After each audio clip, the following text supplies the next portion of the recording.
paano nyo nagsimulan itong yung and bakit dental agad yung naisip? Actually kasi ako, I'm a new ambassador ng Awesome Dental Clinic. I chose Awesome kasi pares kami ng nagkakain, yung which is hindi lang puro pera ang papasok, kundi pagbigay din ng tulong. So before ko kinuha sa ambassador ng Awesome Dental, andun yung process na talagang pag-outreach program kami dun sa mga taong nangangailangan talaga ng tulong. Kasi ngipin, madalas yan hindi napapansin, lalo na pagka kapos tayo sa pera kasi masinuna nga natin yung mga pangunahing binigin. So yun yung sinabi sa akin ni Doc na pag-outreach tayo, talagang ikakalat natin na kailangan na pangalagaan ang ating kalusugan, lalo na ang ating mga ngipin. Basta everything na sa bibig yan, sagot ng Awesome Smile yan. Doc, paano nyo naman, ba't nyo naman kinuha si Boss bilang endorser at paano nyo nasimulan itong Actually, nung nalaman ko talaga about Boss Toyo and then nakita ko talaga yung mga vlogs niya. So, doon ko talaga naisip na kailangan, gusto ko to si Boss Toyo kasi siya yung makakatulong din. Kasi dito sa Pilipinas, actually marami talagang hindi alam kung ano ba ang kahalagahan ng ngipin, ang dental health natin.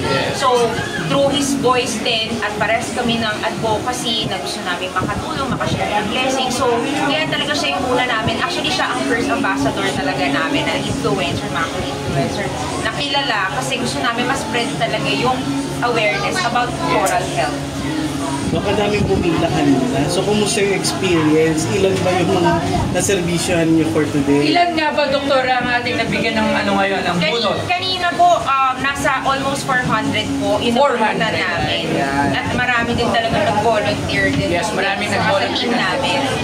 400. Ano so far yung mga problema ng ngipin dito sa barangay? Actually po, syempre talagang makakakita ka ng maraming puno. Talagang hindi talaga sila nakakapunta sa dentist. Kaya kami, at the same time, habang nagbubunot din kami, talagang natuturuan talaga sana namin sila na proper kung paano kayo tama. Yung syempre kailangan natin talagang intindihin na syempre unahin nila ang kanilang basic needs, katulad ng pagkain, lahat. So, kaya kami, dito namin talaga na mag-decide na dito kami sa Hatulan para lang at least makakatulong din.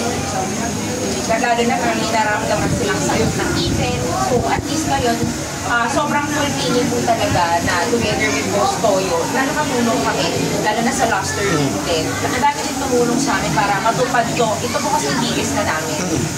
And marami pa kaming looking forward na mas different places, different venue, different people, different provinces with Awesome Dental Clinic. Ang ating, ano ba yung ating meron tayo?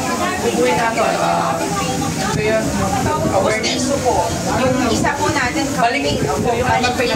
Balik Ngiti Campaign, ayan, para sa mga kapwa natin Pinoy. Balik Ngiti Campaign. So, abangan niyan.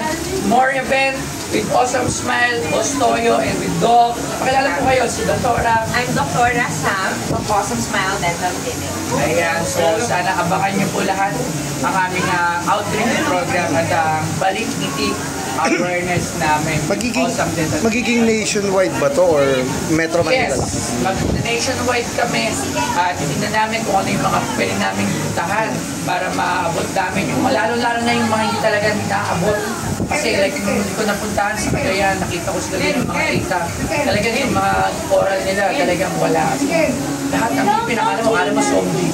So kasi nga hindi na-reach. So katulong ni Doc natin, sama-sama natin, ibabalik ang ngiti ng bawat Pilipino. Ayan, susubukan natin yan gawin. Ayan.